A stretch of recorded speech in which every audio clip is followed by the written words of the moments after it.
Está con nosotros Stephanie Macías, estratega política y comunicacional. Un gusto tenerte nuevamente en estos micrófonos, Stephanie. Aunque no oficialmente, la campaña del balotaje está en marcha. ¿Qué debemos esperar en esta segunda vuelta, Stephanie? Bueno, buenos días, qué gusto tenerlos y verlos a todos los que están aquí presentes, que ustedes saben cuánto los estimo y los valoro. Gracias. Y nos sigues. No, por supuesto, pero ya. por si acaso, no solo que los sigo, sino que estoy pendiente y hago comentarios. Muchísimas y le gracias. escribo a Juan Javier. El otro día escuché algo en la radio y le escribo: Juan Javier, ¿cómo estás? Oye, me parece que esto de aquí no están tomando en cuenta. Sí. Dicho esto, ¿qué pasamos en la segunda vuelta? La segunda vuelta borra y va de nuevo. Si pensamos que la gente sigue con este hilo conductor de la primera vuelta, estamos equivocados. Esto es borra y va de nuevo. ¿Qué significa borra y va de nuevo? Significa que ya no hay tanto ruido político, no hay 8 candidatos que están abrumando al elector. Eso significa que el elector tiene más tiempo para escuchar. No estoy diciendo que el elector se va a sentar y va a hacer una casi tabla de Excel de pros y cons. Estoy diciendo que hay más espacios para llenar. Y esos espacios para llenar tienen un gran problema, que cuando la campaña se abruma en la necesidad de llenar y copar todos los espacios, pierde la disciplina del mensaje. En Media Training hablamos de algo interesante, que es: una vez que das tus mensajes, todo lo que digas después de eso son espacios de silencio llenados con palabras.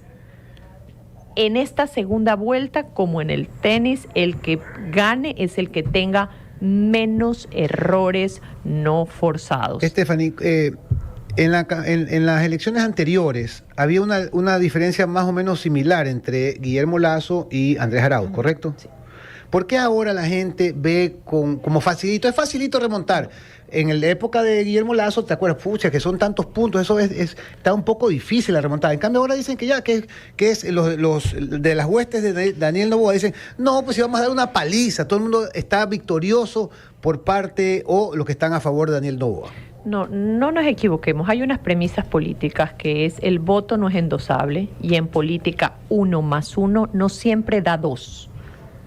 La pelea es peleando un día a la vez. La historia, hablemos en Latinoamérica: Kast con Boric, Hernández con Petro. En Colombia, para los que nos escuchan, solo un poco antecedente, se pensaba que un presidente de izquierda, ex guerrillero, jamás iba a poder ganar las presidenciables, considerando todo lo que había pasado en Colombia con las guerrillas. Y ganó Rodolfo Hernández en la primera vuelta. Cuando pasan la segunda, todo el mundo decía: ya ganó. Volvemos a lo mismo. La pelea es peleando un día a la vez. La campaña tiene que ser disciplinada, metódica, entendiendo que el nuevo elector es un elector apolítico, no es ni anti ni a favor, promedio 28.5 de edad. Es un elector que en verdad existe un escenario de insatisfacción generalizada, es escéptico, es desconfiado, no tiene memoria histórica electoral. Esto es importante y lo repito: no tiene memoria histórica electoral. ¿Qué significa esto? Que cuando dices: uy, lo hicimos, lo vamos a hacer, ellos no se acuerdan. Ellos no se acuerdan. Ahora, es importante, Stephanie, primero, buenos días, qué gusto tenerte y saludar y conversar contigo. Es importante guardar esta premisa matemática, que es casi exacta.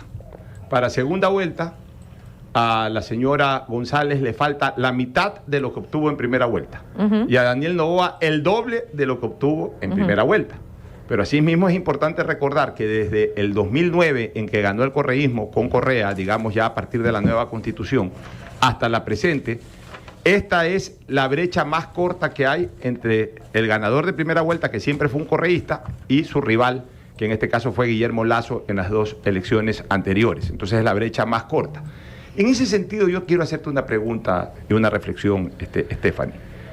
En esta elección, quizás por primera vez en la historia de los últimos 50 años, o 40 y pico de años de vida republicana ya ininterrumpida, en esta elección es la primera vez que no participa ningún líder de corriente ideológica y ni siquiera ningún líder de las organizaciones que participaron. Todos fueron de afuera de las organizaciones que participaron y ninguno es líder o fue líder de ninguna corriente ideológica.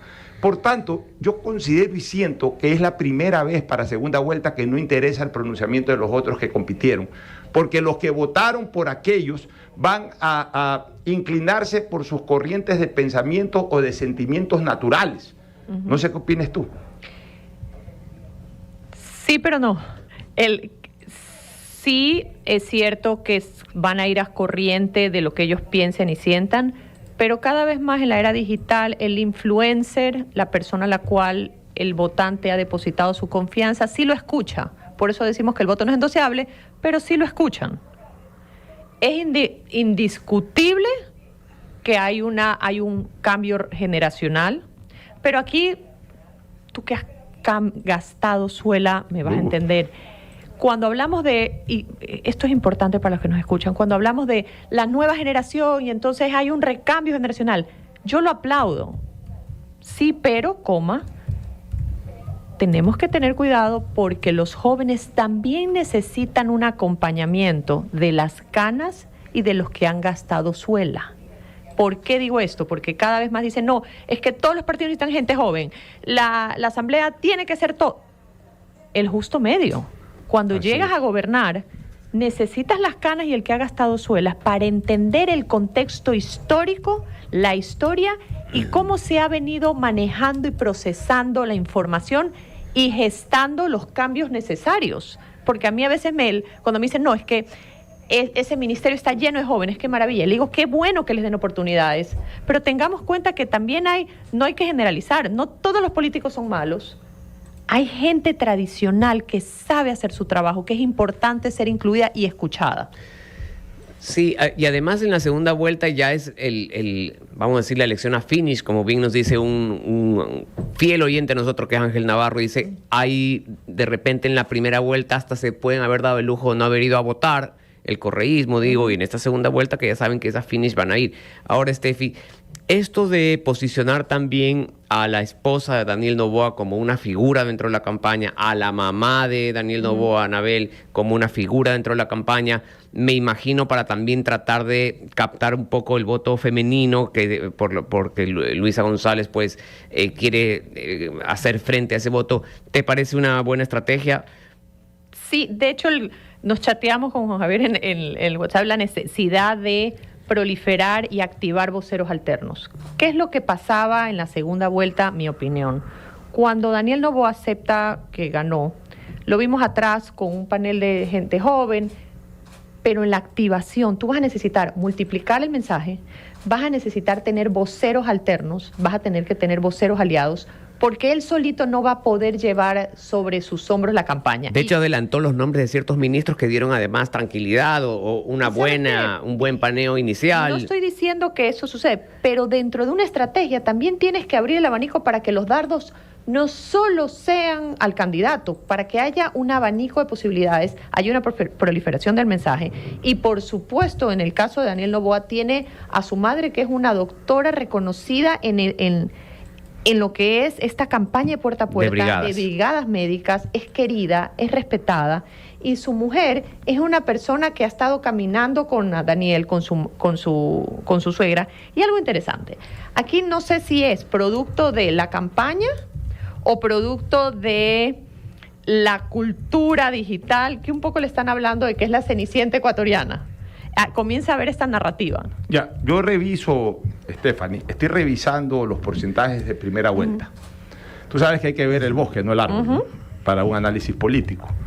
Yo estoy observando un debilitamiento desde corriente ideológica, hablemos así. Sí. Oposición política, de lucha de clases sociales, todo lo que tú quieras. Yo veo que estoy viendo un debilitamiento de la izquierda radical o de la izquierda muy marcada. ¿En qué sentido?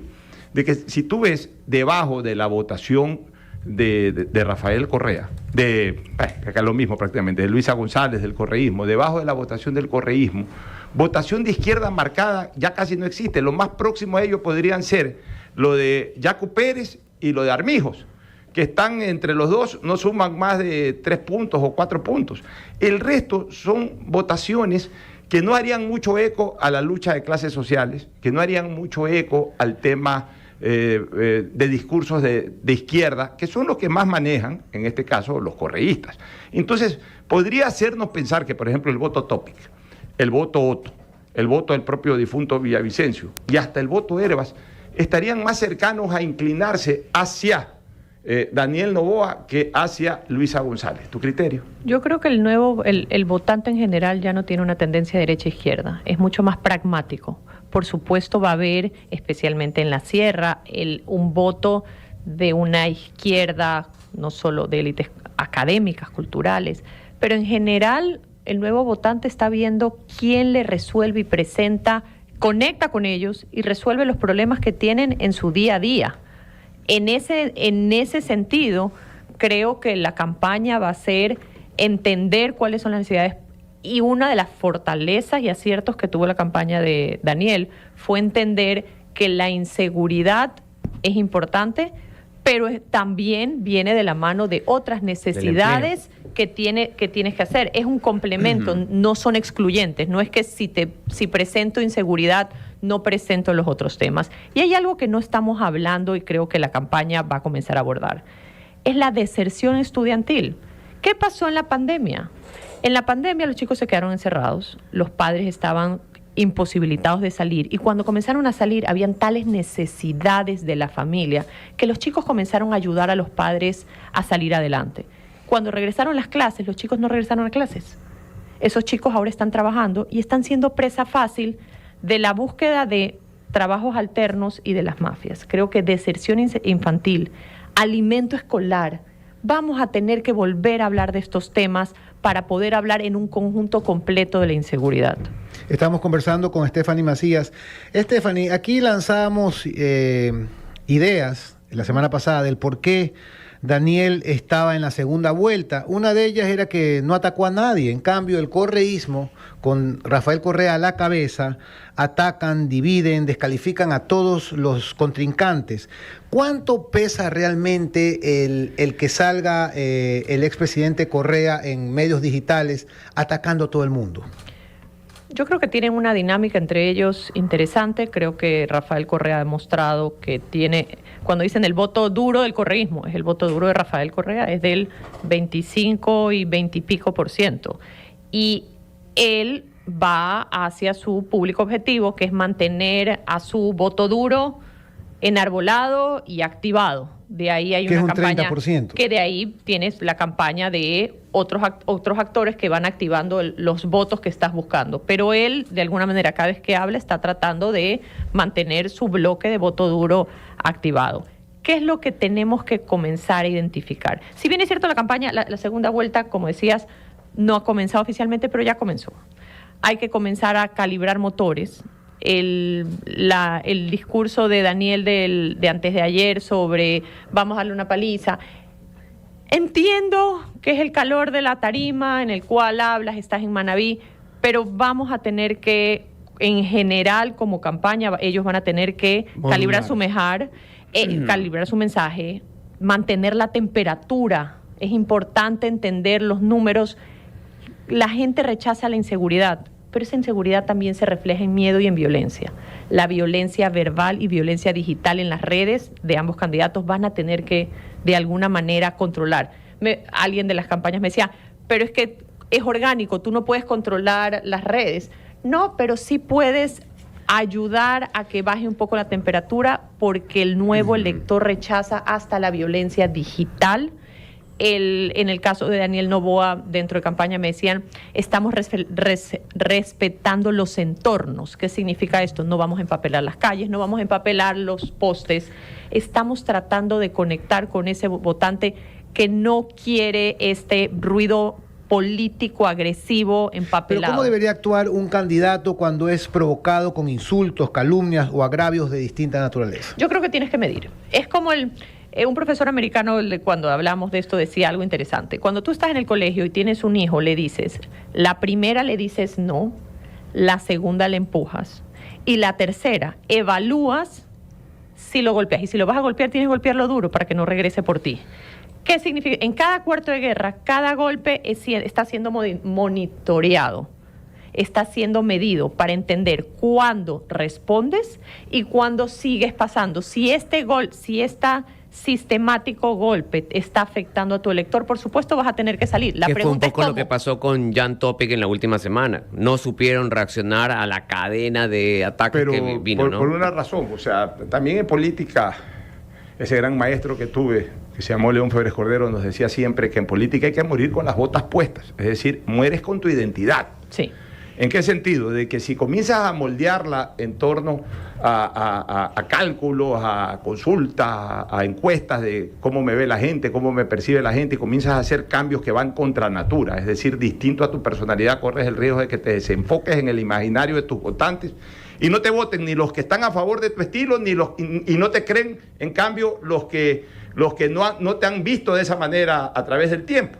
O sea, el que es duro tiene que morir duro. El que es blando tiene que morir blando. De repente si comienzas a cambiar, no le gusta mucho la dureza, un porcentaje, entonces te ablandas, también pierdes opción o pierdes espacio en lo que sí les gusta tu temperamento. No duro. estoy diciendo que pierdas tu esencia y te moldees de acuerdo. Lo que estoy diciendo es, evalúa cuándo responder. ¿Vas a responder todo lo que te ataquen? ¿Vas a responder ese ataque? ¿Lo vas a responder tú o lo va a responder el gerente de tu campaña? Eso es importante. ¿Vas a hacerlo como un comunicado? ¿Vas a hacer una entrevista? ¿Vas a sembrar la pregunta en una rueda de prensa para que alguien te pregunte? Identificar cómo abordar eso, o si lo dejas pasar porque en verdad en el radar electoral no te está afectando. La pregunta es, define cómo vas a hacerlo. Ahora, hablemos de Luisa González. Luisa González, post primera vuelta, que fue un golpe. Ellos querían ganar en primera vuelta. Ellos mismos se pusieron esa soga al cuello de decir voy a ganar en primera vuelta. Vemos que le han cambiado de imagen. Le sacaron la camisa blanca. Pues está haciendo videos como con lenguaje muy joven, para tratar de llegar a ese electorado joven. Producción full en redes sociales. Sin embargo, no afronta mucha entrevista. ¿No? No le dan esa libertad de sentarse a afrontar sus ideas. ¿Cómo ves esos cambios que están haciendo desde la otra orilla?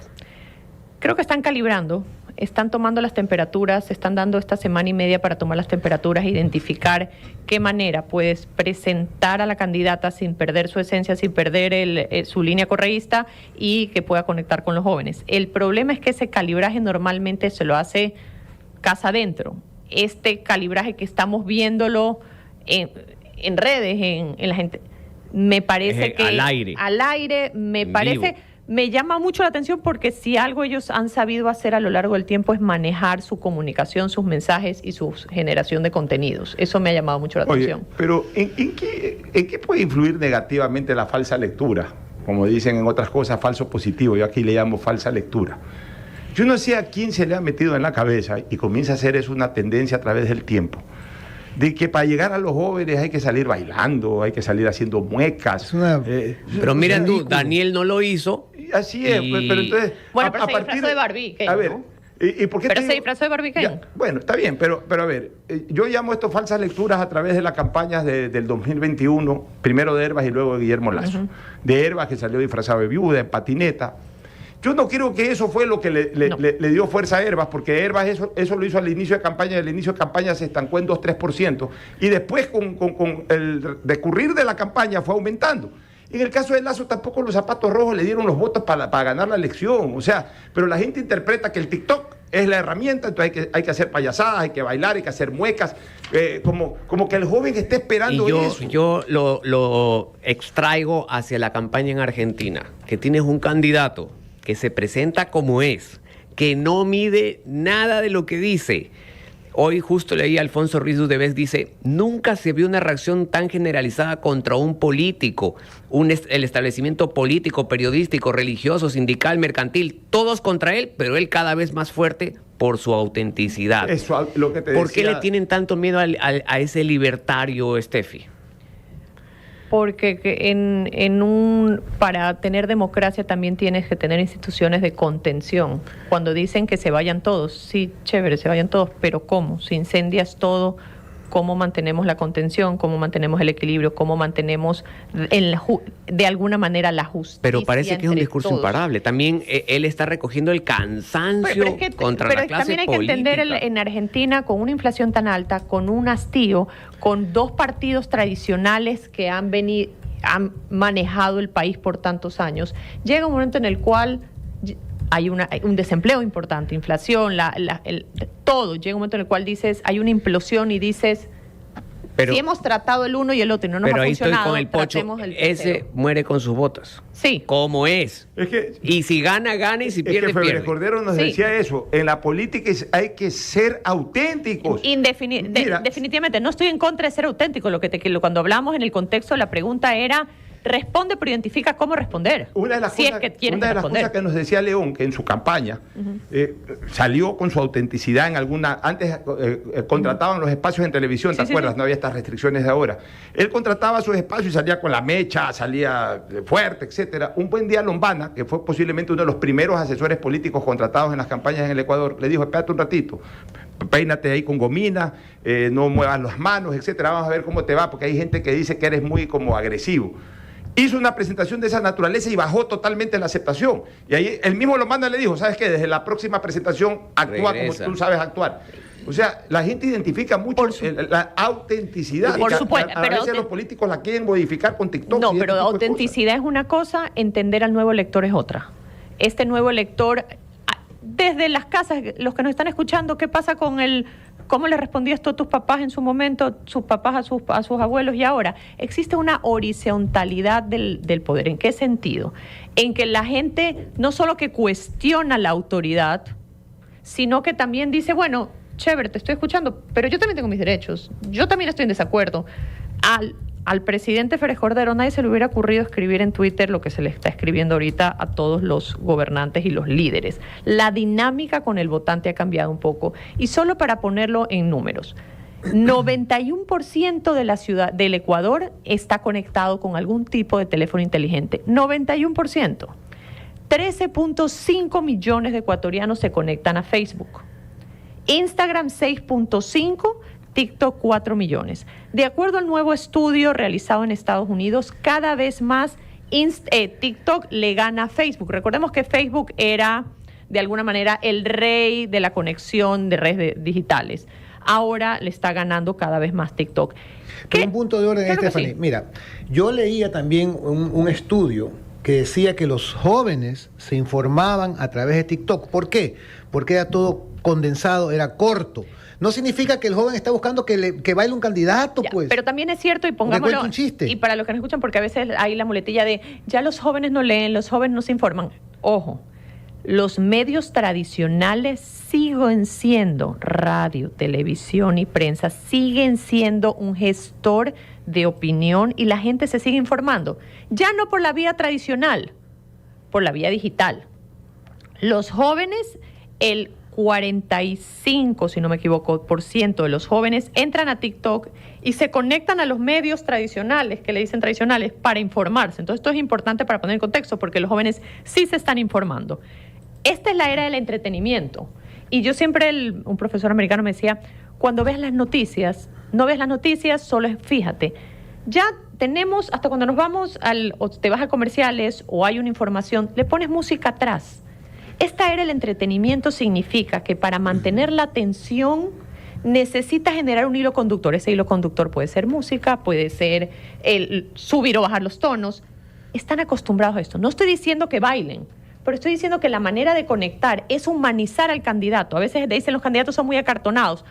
No les digo que bailen, pero encuentren una manera en la cual puede ser asequible el candidato, humanizarlo. Y TikTok es excelente para humanizar al candidato.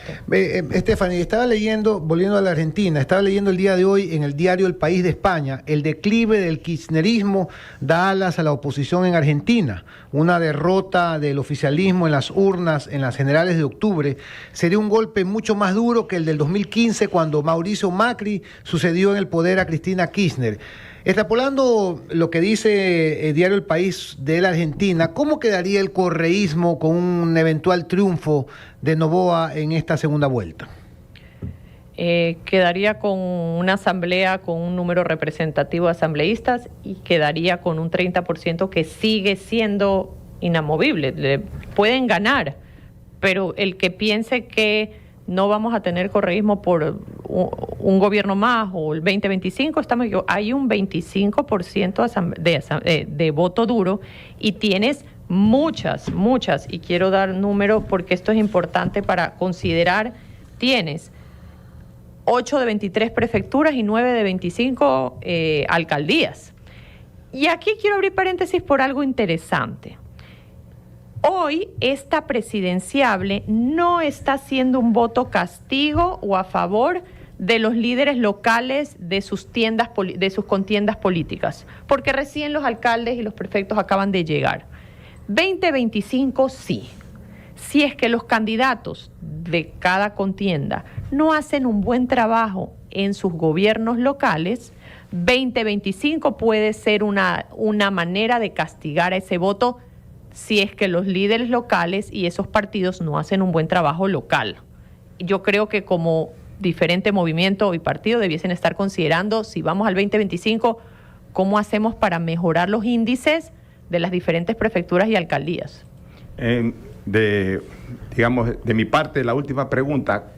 Finalmente, sin pedirte un pronóstico, sin pedirte tampoco que te conviertas en una persona que digas algo y comprometerte a que ese sea el resultado final, ¿cómo ves a priori, sin mayor análisis estadístico ni nada, cómo ves a priori el resultado de segunda vuelta? Veo un resultado que va a ser peleado. Veo que el Daniel está tratando de posicionarse con un mensaje robusto sobre empleo e inseguridad. Veo que está haciendo, las brigadas médicas son importantísimas, pero también sabemos que el correísmo, a veces uno se descuida y de repente dice, uy, mira los números que están teniendo, ellos también están haciendo la tarea. Creo que va a ser una segunda vuelta dura, va a ser una segunda vuelta digitalmente desgastante, no solo para el votante, sino para todos los que van a estar involucrados. Y creo que la pelea va a ser peleando. Bueno, muchísimas gracias al análisis político de Stephanie Macías en esta radio.